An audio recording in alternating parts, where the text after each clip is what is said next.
Hi అండి. అందరు ఎలా ఉన్నారు? బాగున్నారా? సో ఈరోజు అయితే ఇంకొక కొత్త రెసిపీతో అయితే మేము ముందుకు వచ్చేసానమాట. అదేంటి అంటే మన చిన్నోడికి బీట్రూట్ని అయితే ఇంట్రడ్యూస్ చేయబోతున్నాను. దానికోసం అయితే ఒక బీట్రూట్ అయితే తీసుకున్నాను అనమాట. తీసుకొని మంచిగా పీల్ ఆఫ్ అయితే చేసుకుంటున్నాను. చేసుకున్న దాన్ని చిన్న చిన్న పీసెస్ లాగా అయితే కట్ చేసుకుంటున్నాను. కావాలి అనుకుంటే బాయిల్ చేసుకోవచ్చు, లేదు అంటే కుక్కర్లో కూడా వేసి మనం ఉడికించుకోవచ్చు అనమాట. కాకపోతే ఈరోజు మన సబ్స్క్రైబర్ ఒకరు అడుగున్నారనమాట స్టీమ్ ఎలా చేస్తాను అని చెప్పేసి. సో వాళ్ళ కోసం అయితే ఈరోజు నేను స్టీమ్ ఎలా చేస్తాను అన్నదైతే చూపించబోతున్నాను అనమాట. స్టీమ్ చేసుకోవడానికి ఏంటి అంటే మనకు మార్కెట్లో చాలానే అవైలబుల్ ఉన్నాయన్నమాట. సో నా దగ్గర అయితే ఒకటి ఉంది స్టీమర్. నేను యాపీ అప్పుడైతే తీసుకున్నాను అనమాట. యాపీకి మంచిగా స్టీమ్ చేసి పెడదాము అని చెప్పేసి యాపీకి యూజ్ చేసిన తర్వాత అట్లనే ఎత్తి పెట్టుకున్నాను. మళ్ళీ ఇప్పుడు ఆరుకైతే తీసి యూజ్ చేస్తున్నాను. అది లేకున్నా కూడా నార్మల్గా మన ఇంట్లో చిల్లుల గిన్నెలు ఉంటాయి కదా, దాంతో కూడా స్టీమ్ చేసుకోవచ్చు. మీకు కావాలి అనుకుంటే నేను నెక్స్ట్ వీడియోలో అది కూడా ఎలా చేస్తాను అనేది అయితే చూపిస్తాను అనమాట. ఇందాక చెప్పాను కదా, ఇదే అనమాట స్టీమర్. ఇది వచ్చేసి నేను అప్పట్లో అమెజాన్లో అయితే తీసుకున్నాను. సో ఇప్పుడు ఇది యూజ్ చేసి నేను స్టీమ్ అయితే చేస్తున్నాను అనమాట. ఫస్ట్ అయితే ఒక గిన్నె తీసుకొని దాంట్లో అయితే వాటర్ వేసుకోవాలి. వేసుకున్న తర్వాత ఈ స్టీమర్ని అయితే పెట్టుకొని దీంట్లో మనకి ఏ వెజిటేబుల్స్ కావాలో అవి అయితే యాడ్ చేసుకొని ఇంకా మూత పెట్టేసి స్టీమ్ చేసుకోవడానికి వదిలేయడమే. ఇంకా మనం మధ్య మధ్యలో చెక్ చేస్తూ ఉండాలన్నమాట, స్టీమ్ అయిందా లేదా అని చెప్పేసి. అండ్ ఒక్కొక్కసారి వాటర్ కూడా అయిపోతూ ఉంటాయి అన్నమాట. వాటర్ లెవెల్స్ని కూడా చెక్ చేసుకుంటూ ఉండాలి. ఇట్లా హార్డ్వి పెడతాం కదా, ఇట్లా బీట్రూట్, క్యారెట్, మనం వాటర్ కొంచెం పోసినాం అనుకోండి, ఆ వాటర్ అంతా ఇంకిపోయే ఛాన్సెస్ ఎక్కువ ఉంటాయి అన్నమాట.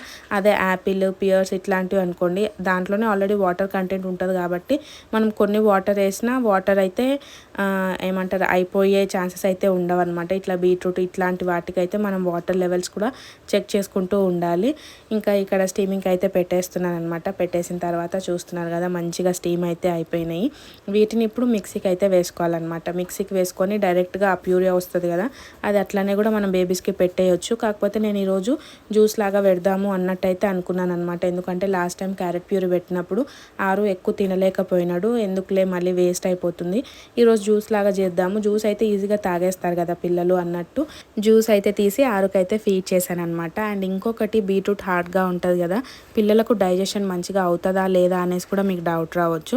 పిల్లలకైతే ఎట్లాంటి ప్రాబ్లం ఉండదండి, మంచిగా డైజెషన్ అవుతుంది. ఎందుకంటే దీంట్లో ఫైబర్ కంటెంట్ చాలా ఎక్కువ ఉంటుంది అనమాట. ఫైబర్ ఉండడం వల్ల పిల్లలకి డైజెస్ట్ అవ్వడానికి అయితే మంచిగా హెల్ప్ చేస్తుంది అనమాట. అండ్ ఆల్సో దీంట్లో వైటమిన్ ఏ అండ్ ఐరన్ ఉండడం వల్ల పిల్లలకు ఇమ్యూన్ సిస్టమ్ డెవలప్ అవ్వడానికి కూడా మంచిగా హెల్ప్ చేస్తుంది.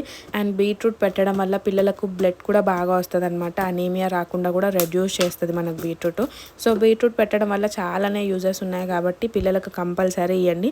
కానీ రెగ్యులర్ బేసిస్ కాకుండా వన్స్ ఇన్ వైల్ అయితే పెట్టొచ్చు. అండ్ ఫస్ట్ అయితే సింగిల్గా ఇంట్రడ్యూస్ చేయండి. ఏదైనా సరే, ఫ్రూట్స్ అయినా వెజిటేబుల్స్ అయినా సింగిల్గా ఇంట్రడ్యూస్ చేసిన తర్వాతనే కాంబినేషన్స్కి వెళ్ళండి పిల్లలకి. సో ఎందుకు అంటే అన్ని ఫుడ్స్ పిల్లలకి అయితే పడవు కదా. మనం కాంబినేషన్స్కి వెళ్తే ఏంటి అంటే ఏ ఫుడ్ పడింది ఏ ఫుడ్ పడలేదు అన్నది మనకు అర్థం కాదనమాట. మనము సింగిల్గా ఇంట్రడ్యూస్ చేసినప్పుడే మనకు క్లియర్గా అర్థం అవుతుంది. కాబట్టి ఫస్ట్ టైం ఇంట్రడ్యూస్ చేసేటప్పుడు ఏదైనా సరే, ఫ్రూట్స్ అయినా వెజిటేబుల్స్ అయినా సింగిల్గానే ఇంట్రడ్యూస్ చేయండి. అండ్ ఇంకొకటి, బీట్రూట్ ప్యూరీ కానివ్వండి, జ్యూస్ కానివ్వండి, పిల్లలకి ఇచ్చిన తర్వాత నెక్స్ట్ టైం మోషన్ వాళ్ళు కొంచెం రెడ్ కలర్లో అయితే వెళ్తారనమాట. సో మీరు అసలు ఏం టెన్షన్ పడకండి, అది కామనే. సో అట్లా కాకుండా నార్మల్గా ఎలర్జీస్ లేకపోతే డైజెషన్ ప్రాబ్లం ఏమన్నా అనిపించింది అనుకోని డాక్టర్ని అయితే కన్సల్ట్ అవ్వండి. సో అట్లా ఏం రాకుండా మనమే కొన్ని ప్రికాషన్స్ అయితే తీసుకోవాల్సి ఉంటుంది అనమాట. ఏదైనా కొత్త ఫుడ్ ఇంట్రడ్యూస్ చేస్తున్నప్పుడు కొంచెంగా పెట్టండి, ఎక్కువ పెట్టకుండా ఒకటేసారి వాళ్ళు కడుపు నిండగా తినాలి అన్నట్టు కొత్తగా ఇంట్రడ్యూస్ చేసినప్పుడు అయితే పెట్టకండి. 1 or 2 స్పూన్స్ ఆర్ 3 స్పూన్స్ పెట్టి చూడండి. అట్లనే కొంచెంగా పెంచండి. 2 డేస్కి 3 డేస్కి ఏం అవ్వట్లేదు అంటే వాళ్ళకి ఆ ఫుడ్ మంచిగా పడుతున్నట్టు నెక్స్ట్ టైం కూడా మీరు హ్యాపీగా అయితే ఆ ఫుడ్ని పెట్టేయచ్చు అనమాట. సో ప్లీజ్ కొంచెం జాగ్రత్తగా అయితే ఉండండి. ఎందుకంటే వాళ్ళు చిన్న బేబీస్ కదా, వాళ్ళు చెప్పలేరు. మనమే కొంచెం జాగ్రత్త తీసుకొని స్లోగా ఇంట్రడ్యూస్ చేద్దాం. వాళ్ళు కడుపు నిండా తినాలి అన్న రూల్ అయితే ఏం లేదు. అండ్ ఇంకొకటి, మధ్యాహ్నం టైంలో పెట్టండి. ఎందుకంటే మార్నింగ్ ఆల్రెడీ వాళ్ళకి పడే ఫుడ్డే మనం పెడుతూ ఉంటాం కదా.